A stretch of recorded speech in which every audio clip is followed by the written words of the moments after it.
I'm Mel. And I'm Jess, and this is Simple Yes. Finding ways to follow and deepen your relationship with God doesn't have to be overwhelming. Come journey with us as we explore the many ways that we can start responding to the Lord's invitation in our daily lives. All it takes is a simple yes. Hello, and welcome to a new episode of Simple Yes with Mel and Jess. I am your co-host, Jess. And I'm Mel. And we are thrilled to be back with you guys for a new episode. Before we begin, Mel, would you like to start us with a prayer? Of course. In the name of the Father, and of the Son, and of the Holy Spirit. Amen.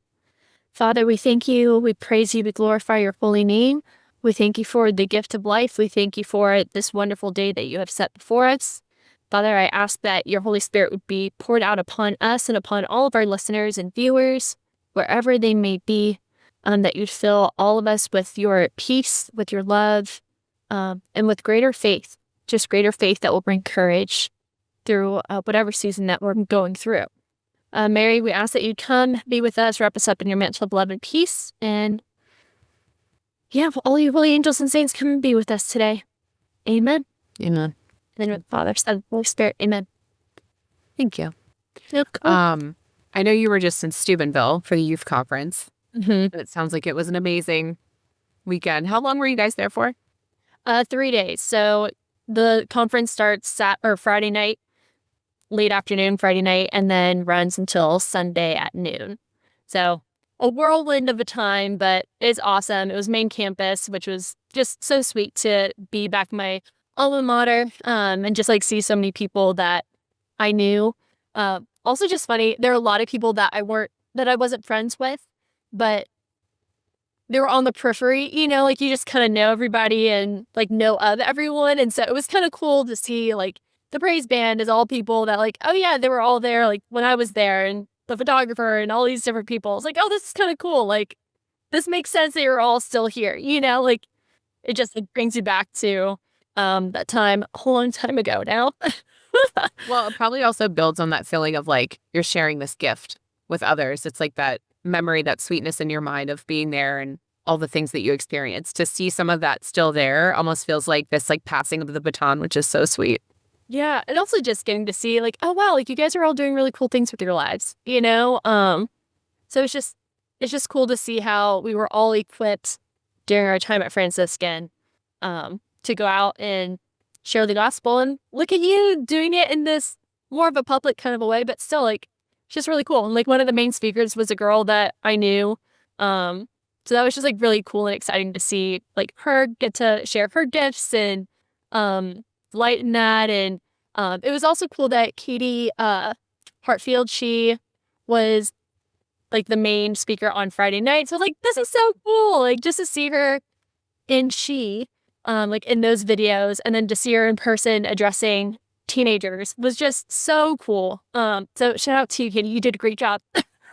I was fangirling on the side, but yeah, just so great. And the teens were just so on fire and just so open and willing to step out in faith, to do things that maybe were a little bit uncomfortable to them. And also just to see them grow in their spiritual maturity is just, I don't know, there's nothing better.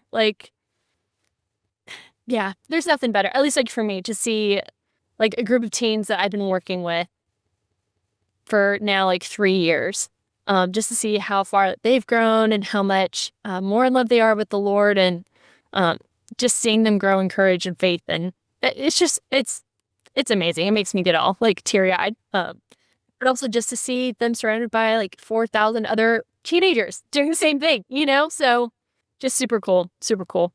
Yeah. Well, I mean, I know for me anyways, I love hearing faith through the eyes of my kids. I love being able to hear them kind of digest and then regurgitate what they learned and what it means to them. And so to be able to see that at a level that's a little bit older, just must be so cool. I remember being in high school and going on our Kairos retreat, and that was my first experience really coming close to my faith and what that meant in my life, and recognizing Christ in other people. I don't know that I could have articulated it at the time. I think it was more just look, we're all friends, we're all the same, But now it's no, we see that we're all the same because we see that we all share the same Christ within us.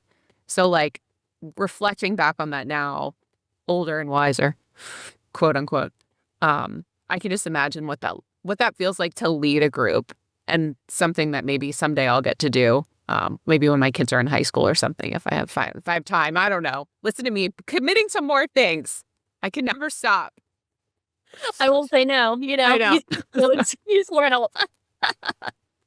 But yeah, what's so cool was going and like getting there, and even like before getting to campus, at least like the kids from our parish, it was almost all, if not all, at some point, like I heard them talking about how like I want to get to confession. Like they're just taking it on their own to want to be cleansed, to want to be closer, to want, just I just felt like that's so amazing. Like the first year that we went was last year, and there were a couple that you kind of had to not talk them into it. Like there wasn't any of that, but just, hey, like while you're here, take advantage of this. Like there are tons of priests, and like go to confession. You really should, And they're like, oh yeah. But now it's just ingrained to them that no, this is like part of it. I need to do this. And like some of them getting super upset that they were in line for confession and the confession line closed. And you're like, but I want to go to confession, like, wow, like how amazing. And shout out to the parents, you're the ones who are putting that deposit of faith in them and like raising them in this way. And so it's just, I have so much hope for our future. Like these people, it's awesome. Yeah, that's good to know. Yeah.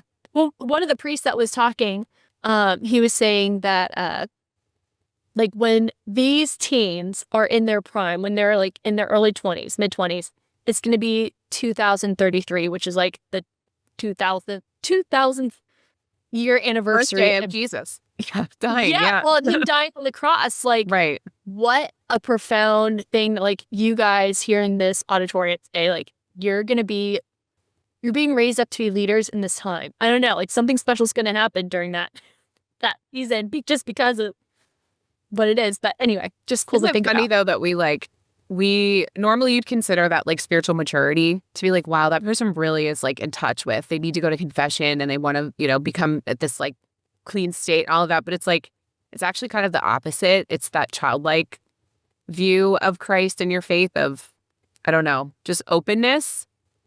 And sort of, I don't know what I'm kind of open and just going with it versus this feeling of like, I have it mastered and I know how to.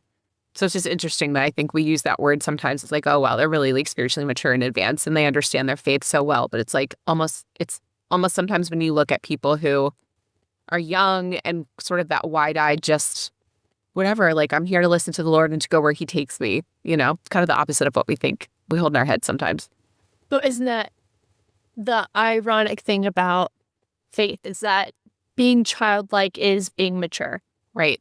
Like that. Yeah, exactly. Yeah. Like that is the maturity, and that is, not having like the checklist and doing that. Like that's not necessarily like spiritually mature. That's maybe worldly maturity, but not like the spiritual maturity. But no, they really are like just like little sponges, just wanting all of it. And I had a sweet conversation with a woman who, like I knew of her family and we both worked at the bookstore, but like she was a little older than me, whatever. And so one of my coworkers at the bookstore who's still there, she was like, oh, like, have you found her? Did you see her? I was like, no, like, I don't know if I know the name. I don't know if I ever met her. And just by pure happenstance, wink, wink, like the Lord's saying it, like the only woman, like chaperone who like engaged with me it was like a random thing. She saw my t-shirt and loved it. And we like kept seeing each other. And then we like started chatting. She's like, oh, I'm so-and-so. I'm like, you're the woman that I was supposed to like try to find. But like the Lord just like had her like, I don't know, highlighted to me and I highlighted to her. Here she is again. Yeah, like you guys need to like talk. Anyway, we had this beautiful conversation about like the traditional arm of the church, like Latin Mass, and like the charismatic arm. And we both were like, we just want it all. Like, I just want all of it.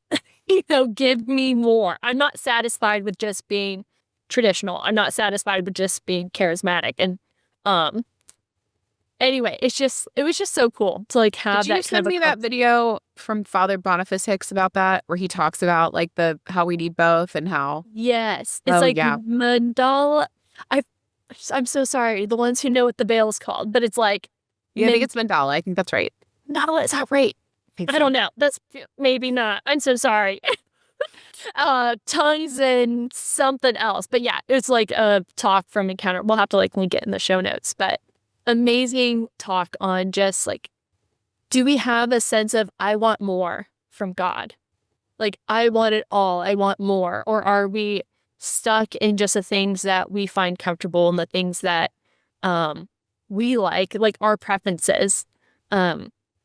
Which like there's a song a while ago that just still gets me like all teared up whenever I hear it, but it says like I don't want to worship my preferences anymore. You know, I just want you. Like I just want all of you and everything you have to offer. And um so he was just like really hitting on, and I'd been trying to work through like, am I worshiping my preferences? Like am I practicing my faith out of my own preference? Which the Lord obviously makes us unique. Obviously, He's given us our own little flavors and what we do like and what we don't like. But I'm saying like, how often do I have like almost horse blinders on to everything else? Because like, well, it doesn't fall into the scope of the thing I like, when the Lord's trying to like, no, I want to widen your horizons. I want to widen your view. Yeah.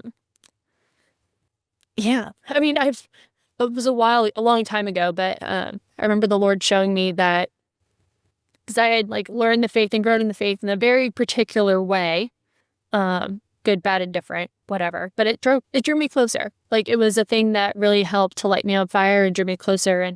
And there was a moment in time when He wanted me outside of that, and I was kind of freaking out about it because I was like, I don't even know. Like this is also foreign to me. Whatever. I'm so used to this very kind of strict method, or this specific method, if you will. And I just remember Him showing me a box and saying, I taught you about me in this box, but now it's time for you to get out of the box. Like now that you're comfortable, now that you know what my voice sounds like, now that I've prepped you here in this safe little arena, but now it's time to get out of that. And so it felt almost like a free fall, right? Like, I don't know what's going on, but it just like instilled in me like, yeah, like don't be afraid of those other things that are of God, but aren't maybe my natural preference, because there's so much fruit and goodness in them, and it will help to make me a more well-rounded person, like a holistic. Anyway. Well, I think it goes back to, I don't know if it was 1 or 2 episodes ago, we talked about this like fear of losing ourselves through prayer almost. Like the more you pray and ask for His will and surrender yours and to be more filled with Him, it feels like you have to let go of you, but it's like you will only become your truest self by taking on more of Him and, staying closer to Him. So it's like a weird flip of the way that our brains typically work. When you would ask to consume more of someone else, you would naturally feel like, well, that means I have to like make room. So I'm going to decrease so He can increase, which is exactly what we're supposed to do. But it's like this beautiful gift that by doing so, we're actually not really decreasing ourselves. We're actually increasing both of us, because it's us through Him, which is, I don't know, a noodle to unravel. One well worth unraveling. Right. But I think that also kind of ties into what we were talking about earlier when we were talking about today's episode and kind of what's on our hearts. This idea, you said it earlier, it's like all or nothing, right? And this idea of sort of feast or famine, and whether it's with our prayer life or what's going on in our lives, like how to kind of buckle down and get through things that feel tough. Maybe it's in those moments when you do feel far from Him, but really, like maybe that means He's even closer to you than you think. And so, how you navigate that. So I don't know, you want to talk a little bit about that and what's been going on with you? Sure. So I've been like working through the theology of the body second course. And in one of the recent ones that I was listening to, he was talking a lot about like feast or famine, or fasting and feasting, and just the beauty of both, and how you need both in order to understand both. You can't have one without the other. And there are just so many ways that you can dive into that. But it was interesting just how Christopher West was talking about, if you don't fast, then you won't know what true feasting means. And if all you do is feast all the time, then that just becomes gluttony. Like that just becomes noise. And he kind of related it to music, that if you listen to music, what makes it beautiful and what makes it distinct is the space, the silence between notes. Like that's what makes it like beautiful. And if you just have continuous stream of noise or of a note, that's called noise, you know? You need the silence to break things up. And so too, like with our lives, having periods of fasting, have periods of feasting, because even the fasting, just like only fasting from everything, that can easily turn into like white knuckling, self-reliance. Like just the fasting, just the feasting, like both of them point to a lack of self-mastery.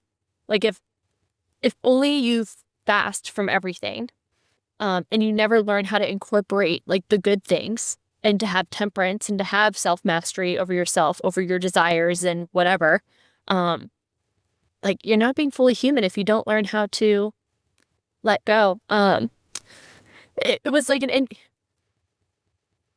he used like an analogy of like an alcoholic, which I don't want to like take him out of context, you know? So like the way he said it was very like, oh yeah, no, that totally makes sense.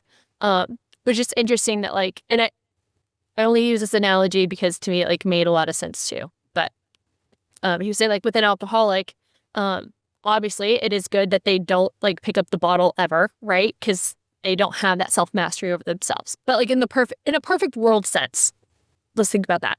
If like the alcoholic never learns how to like have just one drink and be okay with the one drink, like he still hasn't like mastered that which was the addiction, you know? So too, then like obviously we're talking about it's theology of the body. So a lot of things were like into more the union between man and woman, things that like we need to learn how to have like a liturgical calendar, even within our lives in like so many different ways. And if the fasting parts cause you or the other to like grumble, that kind of points to a lack of self-mastery within you. Like, because you need that in order to be able to feast, you know? But I was also just thinking about, before I listened to this lesson, this particular one, I was thinking about just how interesting it is that in our culture, there's such a, like, it's such an entitlement. And I'm saying all this because y'all, like, I know I'm like first in line. Like, I know I do this myself where like, oh, like I deserve this extra thing. I went to the grocery store, so I deserve to buy myself kombucha, even though it's $4 a bottle. And that's more than I would want to pay for it. But by golly, I went to the grocery store today, you know, like to get myself extra little things. But just how like, because there's this wave of you pamper yourself and treat yourself and you deserve like time alone. You deserve you time. I've just seen how I've been so caught up in that lie of I deserve me time that it's actually has caused me to sound more and more like Satan when Lucifer decided to no longer be a good angel, like the angel of light. When he said, I will not serve. Like when I dive into that, like I deserve me time attitude, I just see how it flows into so many different ways to where really my next words are, I will not serve. Like I will not do this hard thing because I like to be cozy and I like things to be in such a way. And it just becomes a self-absorbed thing. Guys, I'm also talking like in extremes, okay? So like hang on with me there, but just like interesting how like for me just seeing how certain things are always told to me as like, well, it's just hard. And like you don't really hear the goodness in it. Like to be honest, I often hear how motherhood is just hard. I'm like, all right, but is that like, I can't believe that that's it. Like, I can't believe that's the only thing, like that just can't be the case. Maybe I'm naive and green, I don't know. I And I don't don't think know what I'm people talking would about. I don't think people would go through what you go through more than, I think it's yeah. I think it's a little bit, and I don't mean to interrupt you, I'm sorry. No, go ahead. Um I think sometimes as humans, we tend to try to connect with others on the level of I'm discomforted by something. And so I'm going to share that with you as a way to either find a thread or lessen myself, or I don't know. I think there's a self-deprecation thread in there somewhere too of like, maybe I'm going to enter into this conversation by offering something I'm struggling with, or maybe it's a safety thing where, whether it's like work or motherhood or whatever it is, something about it that day. I don't know. I was listening to a podcast yesterday. I listen to the Jen Fulwiler podcast sometimes, and she makes me laugh because she does have such a like unique take on, like, I love how much she loves her faith, but I also love how real and like I find myself to be pretty quirky. She's very quirky. It's nice to see other people that, you like to see yourself in other people. But she was talking about this, and she was talking about how women feel, and I very much relate to this, like you almost, by being a caretaker, insert whatever phase of life you're in, mother, maybe you have an older parent, maybe you have a sibling, whatever, it becomes an excuse to not do anything else because you're like, well, I guess I'm just taking care of these kids now, or I guess it's just I'm doing this. So I don't have time to go write my book or to learn how to use a camera and take up photography. So it's like, I think there's an all-consuming quality to service that makes us feel, again, going back to I must increase so you must I must decrease so you must increase, that it has to be this self-surrender thing when it's actually the opposite. It's like I become more who I am by being a mother. Like pouring into my kids is the fulfillment of my vocation. Like I'm so blessed to be called to have these little human beings in this world that the Lord found me worthy of, that like the moments where I feel overwhelmed by them, because it is overwhelming, but life is overwhelming. Like I can't think of anything that's just easy. Even like my faith is hard sometimes. You go through things, you question things, you go back and forth. I'm so on fire. Everything is so obviously obvious to me that God has a hand in everything and it's undeniable. And then there's days I wake up and I go, are you there, Lord? It's me, Jess. Like, where did it go? So I think it's just like everything, you have those moments. And so it's almost easier sometimes to go to complaining because it feels safer and it feels more connected and more relatable to other people. So it's almost like an offering of like, can we commiserate on this for a second? Because I think or can I just complain for a second to you? But again, it's like what I hear in that is maybe there's an element to us as humans that, again, it's like, why is that the first thing we go to? Why is that the first thing that comes out of our mouths is like, let me tell you how hard things are right now. Not to say that we shouldn't be able to do that, because absolutely that's what friends are for. That's what family members and trusted loved ones are for. But like, why are we so discomfort averse that we feel like we don't deserve to have hard things? Does that like align? Is that Right. aligning with what you're saying? Yeah. Okay. And I think like under that is it's so the desire of I want to be seen. I want to be noticed. I want it to be I'm like not the word that I want to use, but like I want others to like notice how much I'm doing and like the good work that I'm doing and like that it is a struggle, that it is hard, that I am pouring out, and I just feel unseen. I feel unseen, so it's easier for me to complain about it because at least then you'll see me. Like at least then you'll kind of enter into what I'm doing and what it is that's going on. But and it's just like an interesting, which I feel like that's a whole different conversation, a whole like thing of like being seen in those hardships. And I think like as women, it is easy to isolate in whatever hard season that you're in. I mean, so many things, like I don't want to be a burden. I don't want to mess up other people's perceptions of me, and I have to like live in this specific I don't want to be whatever. you fill in the blank. Exactly. Yeah. I'm too whatever. And so I think there's like tons of things in that. But also I think and this is where I was like thinking about for my own self is like how much hardship, how much tension, like how well do I do under pressure? Like how much tension can I handle in my life? And I was thinking about working out. Like if I went to work out and I only did one push-up and I called that a workout, and had to take a break, maybe that would be fine if this is the first time I've ever worked out in my entire life.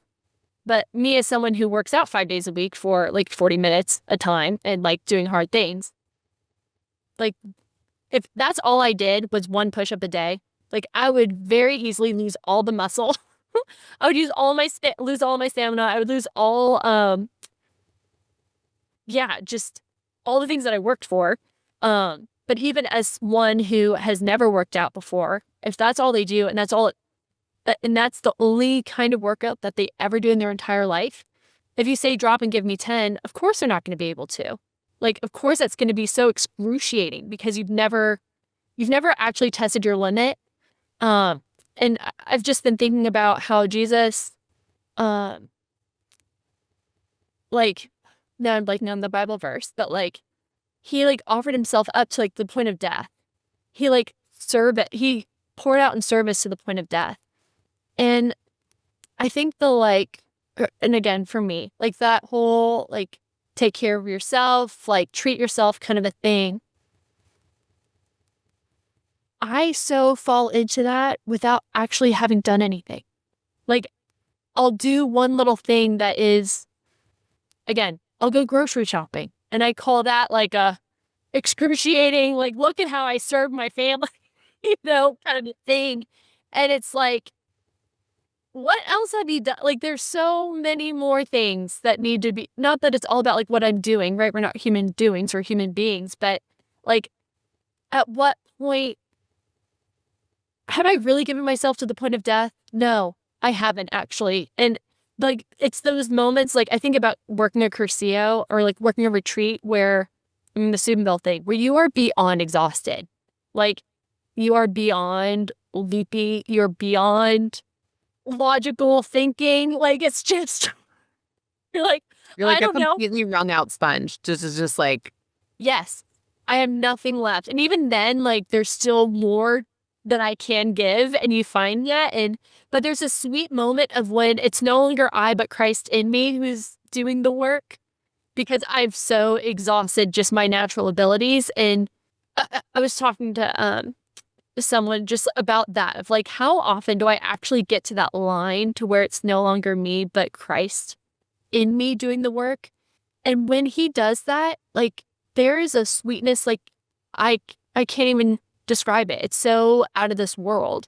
Like the sweetness, I finally, in those moments, I'm in so much awe about what I'm capable of. And I find I'm capable of so much more if only I would lean into the tension more.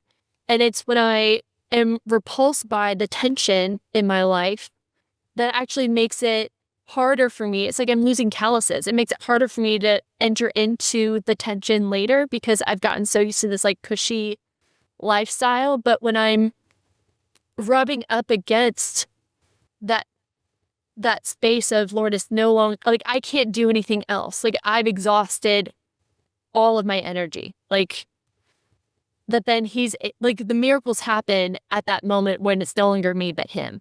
And how often do I allow myself and allow him in those situations? I hope I'm making sense. This is still something I'm like trying to work through in my like heart and head. well, I think the other thing that lives in that space, at least for me, and I think where a lot of, I'll just say like complaining comes from, is fear of exposing that I'm not perfect.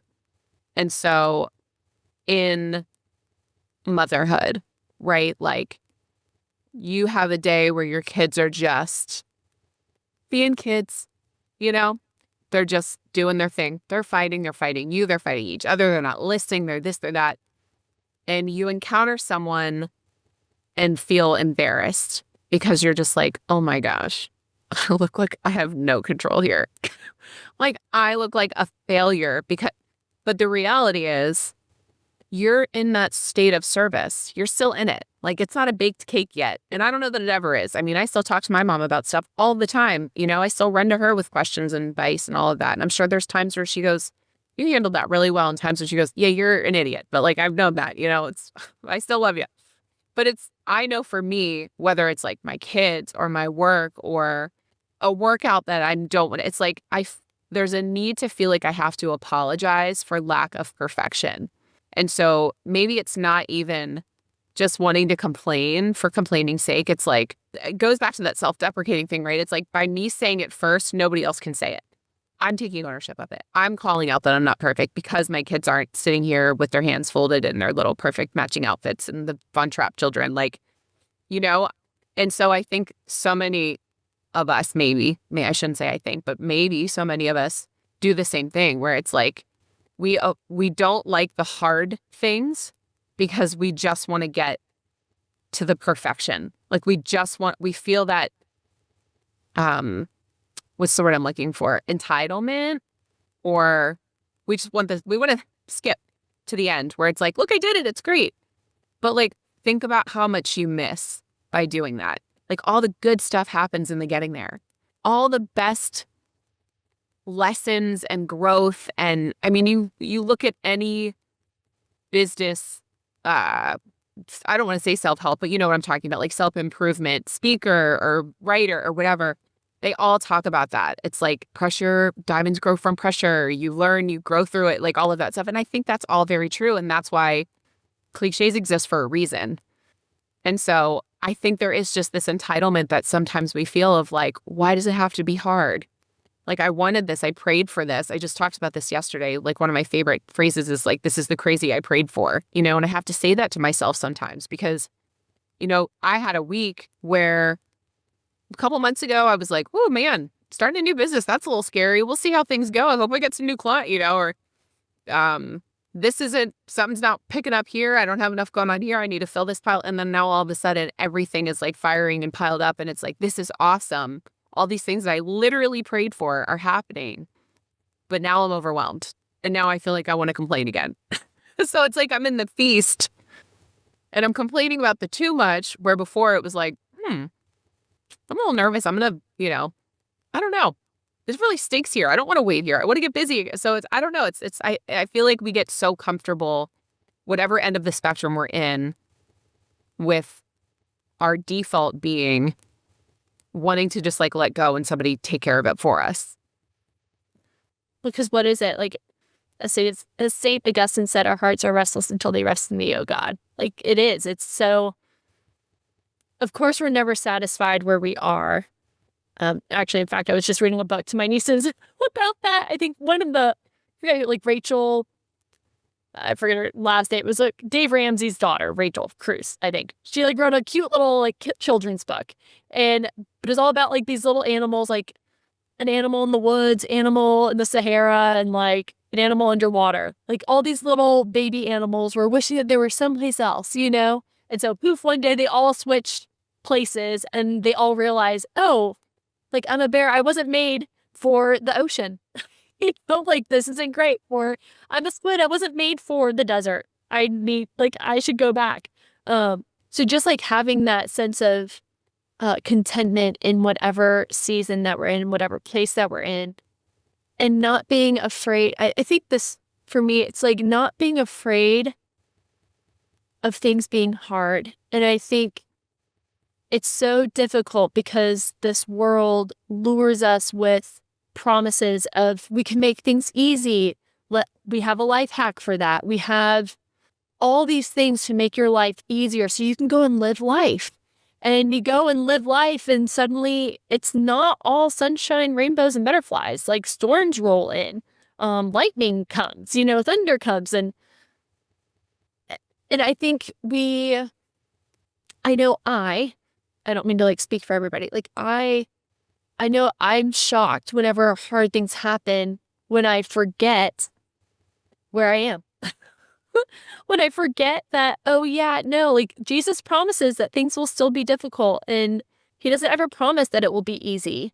He does promise that his yoke is easy and his burden's light, but just like having that sense of, Lord, like you placed me here.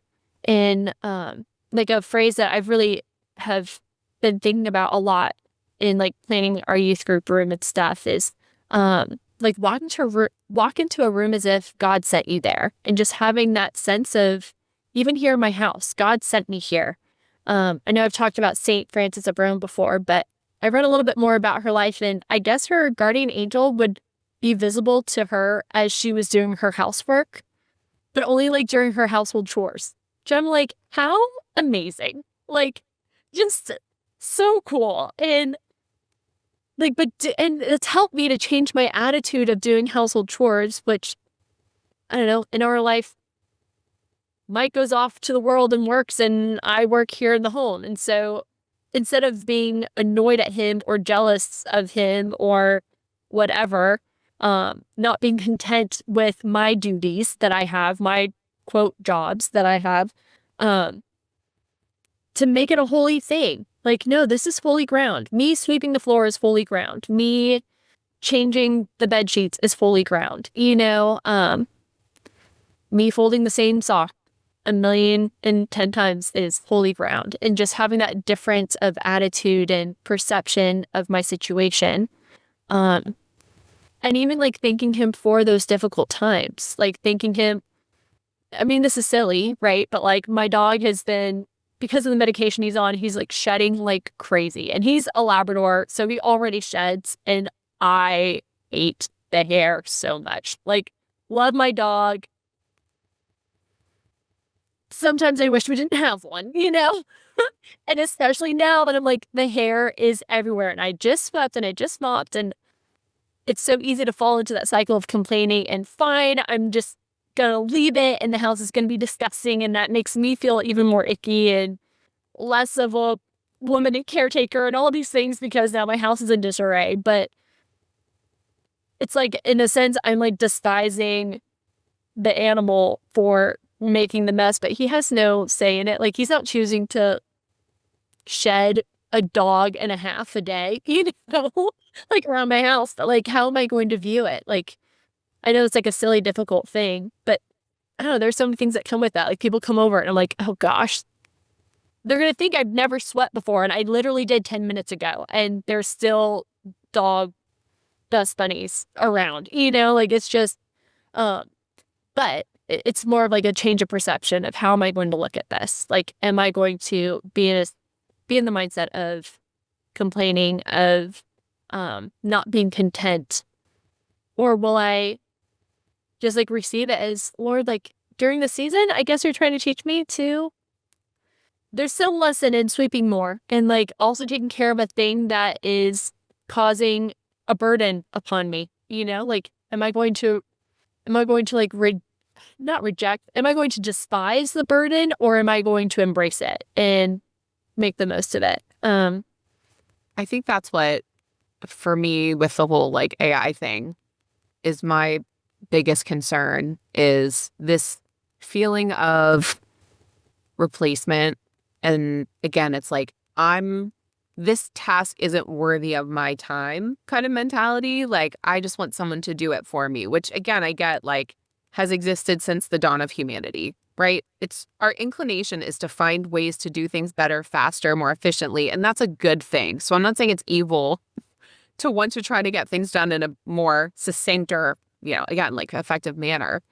But I think where I get itchy is when it's like replacement mentality.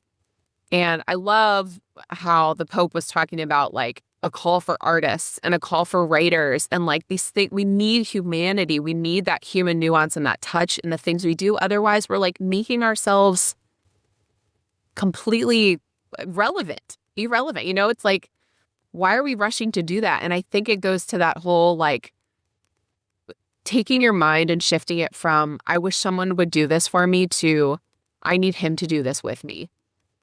And that presence that I am always trying to strive for. I mean, we talked about it earlier. It's like that trusting and waiting mentality of like, I know what I want, I think. The idea of what I want. I know I'm not going to get there overnight. Maybe I will. I don't know. But whatever his timing is how long it's going to take. So can I trust and wait with him? Not on him, with him.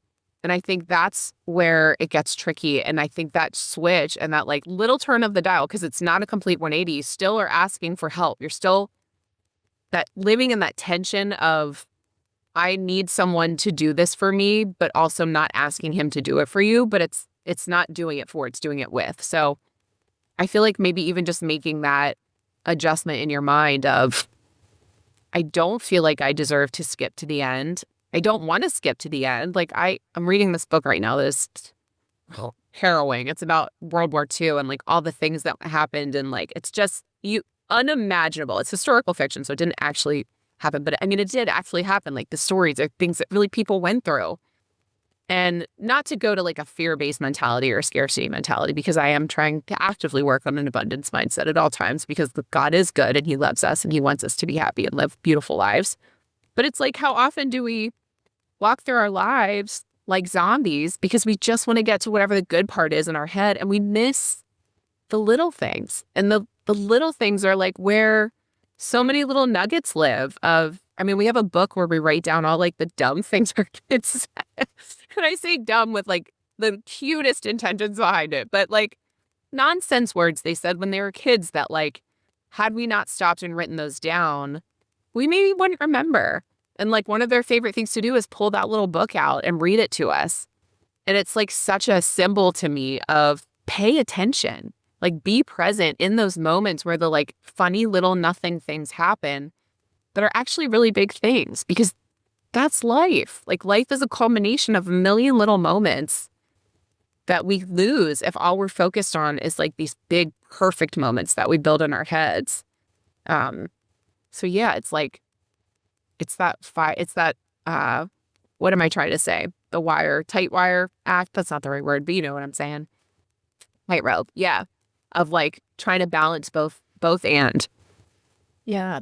And then like an image that comes to mind for me, is like, we're all little seeds, right? Like unless a grain of wheat falls to the ground and dies, it won't bear fruit, right? Like being that seed, like there's some seeds that only can become viable through a forest fire ripping through.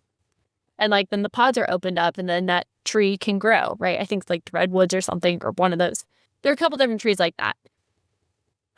I find myself that at times the fire comes, but it's like my rage and my anger. But the fire doesn't actually like break open the seed pod. Like it just keeps me like stuck in it. But then when I can allow that fire to turn into a purifying fire, that's what will open my little seed pod, where my seed can come out and like grow and develop and become all that it's meant to be. And like there are so many times where I think like, oh, why am I not over this vice yet? It's because whenever the fire is in me, like when it gets the moment of like, am I going to like pursue this vice or not? Like there's that like internal, almost like itch, like fire, whatever. And it's like, if I choose to engage in it, then sure, it like kind of scratches that itch a little bit, but it comes back even worse than it did before. Like that fire like burns even more. Not only is it burning all those around me, but also burns me, at the same time, versus in that moment of deciding, am I going to engage or not? There's that fire. But when I decide not to engage, like the fire becomes a purifying fire, and then it becomes easier the next time to not choose to engage anymore. But just like, it is such a hard thing, is like, the tension. But it's like only in those moments of tension and like entering into them and surrendering to the tension that then there is like the Lord's on the other side of that. Like he's drawing you closer on the other end of that. Versus like whenever I engage in those desires of mine that aren't great desires, but feel so good in the moment. Yeah. And I think the other beauty of that is it allows you to become, I don't know what the word is, like an advocate for trusting him, because when you go through something, you're able to speak truth to being like a survivor of whatever you went through, like coming up, not to overemphasize it, but it's like, yeah, you go through something hard and now you're able to speak to like, look how the Lord works through this moment for me. So when you see someone else going through it, you can be there for them and you can be that like beacon of light and share that, with them. And again, it's like, it's not about I did this and I made it through it and look how great I did and where I'm at. It's like, well, no, he worked through this moment and look at the good that he brought me. Because I think, again, it's not necessarily about us and our experiences. It's about the fruit that comes from it. But you can't, it's the vine and the branches. You got to remain, you got to stay connected, because otherwise it's like, that fruit won't last. And we've all been there and done that and seen that. It's like you find something that you're like, oh, this is great. I love this, like Gollum, with whatever it is. And it's like, no, this was not of God. This was me trying to look cool, feel better, do this fast, So it's hard, but I think it's a constant struggle, which is funny because we're talking about how much we hate struggle as humans. So it's that whole like, get comfortable, pick your cross up and carry it, because I don't think you're ever going to really put it down. But I'll help you. You'll have company. Maybe it's your guardian angel while you're sweeping the floor. Maybe it's, him walking with you. Maybe go. And like what a different image. I don't know. Picture your guardian angel with you at work, with you picking up the kids, with you doing whatever household chores or taking care of an elderly parent or grandparent. It just totally changes the perspective. It's like, oh no, this is good. Yeah. I also think it's a huge benefit to having like Catholic art and things in your house, because I do need that visual reminder. Yeah. Like at my desk, I have saint cards of like certain saints that whether I'm like praying a novena to them or I'm just like doing some kind of a devotion, or they inspired something in me, or like, I have Bible verses and like pictures of lambs next to still water and, so whatever it is that you need to give you that visual reminder. I think that's also important, because we are human and we are broken and we cannot do it on our own. To like do whatever. I got my little face of Jesus here staring back at me. I was talking to my mom earlier about that, and I was complaining, of course, about something. And then I looked down and I just ordered this book, and I was like, oh, Jesus is staring at me. He's disappointed. She's like, oh, I have that book. Anyway, so yeah. I think that's a good place to land. I think so too. So less about somebody do this for me and more about how can I let him help me with this? Yeah. Yeah. And don't be afraid. Fear not. He always says fear not.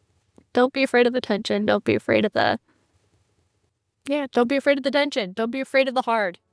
All right. Well, thank you guys so much for listening to another episode of Simple Yes. As always, you can find us at simple-yes.com.